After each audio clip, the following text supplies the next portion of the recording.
3 hari jelang Lebaran, penjagaan di sejumlah titik penyekatan pemudik semakin diperketat. Bagaimana situasi di lokasi penyekatan pemudik malam ini? Apakah warga patuh untuk Lebaran di rumah aja? Kita langsung bergabung dengan Yosepina di Tol Cikarang Barat, Kabupaten Bekasi, Jawa Barat, dan Vito Erlangga di Tol Cikupa, Tangerang, Banten. Kita menuju ke Cikarang Barat terlebih dahulu. Yosi, lalu lintas di Tol Cikarang Barat semakin padat siang tadi. Bagaimana pantauan malam ini? April dan Uci, kami memantau di Tol Cikarang Barat saat ini arus lalu lintas ramai lancar. Namun kami melihat ada antrian kendaraan sepanjang 2 km sejak kilometer 29 mengarah ke pos pengamanan Cikarang Barat yang berlokasi di kilometer 31 dikarenakan adanya penyeleksian kendaraan yang dilakukan oleh petugas.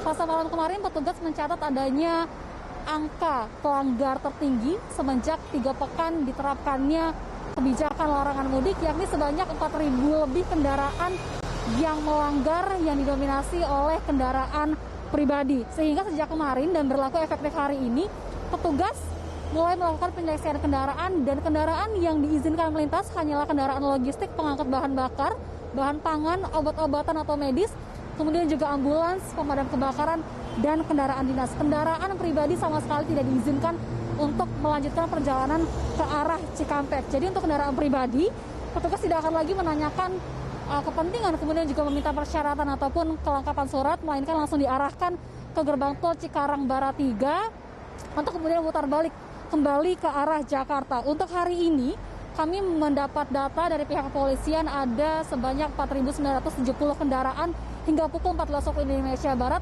yang diminta putar balik kembali ke arah Jakarta dikarenakan melanggar aturan PSBB ataupun terindikasi melakukan mudik. Selain itu, ada pemandangan yang berbeda, April dan juga Uci, di Tol Cikarang Barat ini, yakni adanya Transjakarta, ada sekitar 8 Transjakarta yang difasilitasi oleh Dinas Perhubungan Darat untuk penumpang yang terindikasi melakukan mudik menggunakan elf dan juga bus, sehingga ini akan diantar kembali ke Terminal Pulau Gebang. Sementara untuk elf dan juga bus yang tadi melanggar, ini akan dikenakan sanksi sesuai dengan Undang-Undang Lalu Lintas dan juga angkutan jalan yang berlaku. Kami tidak akan hentinya mengimbau masyarakat untuk tidak mudik, tetap di rumah dan lebaran di rumah saja, guna memutus mata rantai virus corona ataupun memperluas penyebaran virus corona di Indonesia. April dan juga Uci. Baik, dari Cikarang Barat kita menuju Tol Cikupa, Tangerang, Banten. Ya, Vito, seperti apa pantauan penyekatan pemudik di sana? Ya, baik Uci dan April, 3 hari jelang Hari Raya Idul Fitri 1441 Hijriah, pantauan kami di arus lalu lintas Tol Cikupa, Tangerang, Banten pada malam hari ini terpantau ramai lancar. Namun berdasarkan data yang kami terima, masih ada beberapa masyarakat yang nampaknya melakukan pelanggaran PSBB dan terindikasi ingin melakukan mudik. Berdasarkan rekap data dari petugas Ditlantas Polda Metro Jaya, dari pukul 6 pagi hingga pukul 16.00 tercatat setidaknya sebanyak 35 kendaraan terpaksa harus diarahkan untuk putar balik menuju ke arah Jakarta.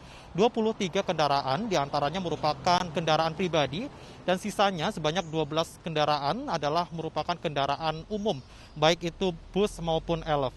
Dan sampai saat ini petugas Ditlantas Polda Metro Jaya masih melakukan pemeriksaan di gerbang tol Cikupa, Tangerang, Banten ini. Pemeriksaan sendiri menyasar kepada para pengendara kendaraan pribadi maupun pengendara kendaraan umum. Petugas memeriksa beberapa kelengkapan seperti dokumen perjalanan resmi sesuai dengan aturan surat edaran gugus percepatan COVID-19 nomor 4 tahun 2020 dan memeriksa kartu tanda penduduk. Selain itu juga petugas memeriksa apakah para pengendara kendaraan umum maupun kendaraan pribadi ini mengangkut penumpang yang melebihi kapasitas. Jika pengendara kendaraan pribadi maupun umum ini terindikasi membawa penumpang melebihi kapasitas sesuai aturan PSBB dan tidak membawa dokumen perjalanan resmi, maka akan langsung diarahkan untuk putar balik menuju ke arah Jakarta. Dan berdasarkan wawancara kami dengan petugas kepolisian sendiri, pihaknya akan terus memperketat pengawasan penyekatan kendaraan di Tol Cikupa, Tangerang, Banten ini, dan polisi sendiri memprediksi akan adanya puncak arus mudik pada H-1 jelang Lebaran. Maka dari itu kami menghimbau kepada masyarakat untuk tetap menjaga kesehatan jangan mudik, dan lebaran di rumah aja. Kembali ke Anda. Baik, terima kasih Vito melaporkan langsung dari Tangerang, Banten, dan sebelumnya Yosi melaporkan langsung dari Kabupaten Bekasi, Jawa Barat. Selamat bertugas kembali. Pemirsa, pemerintah melarang sholat Idul Fitri di lapangan dan menyarankan untuk melaksanakan sholat Idul Fitri di rumah. Mengingat saat ini masa pandemi virus corona dan bagaimana sebaiknya umat Islam menyikapi hal tersebut dan bagaimana panduan pelaksanaan sholat Id di rumah, berikut informasinya.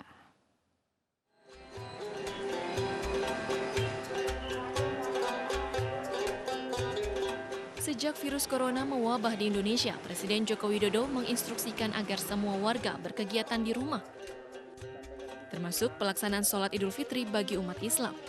Majelis Ulama Indonesia pun mengeluarkan fatwa sholat Idul Fitri di masa pandemi corona. Menurut MUI, sholat Idul Fitri dihukumi sunnah mu'akkad atau ibadah yang sangat dianjurkan untuk dikerjakan. Namun, untuk menekan penyebaran virus corona, sholat Idul Fitri tahun ini dianjurkan dilaksanakan di rumah.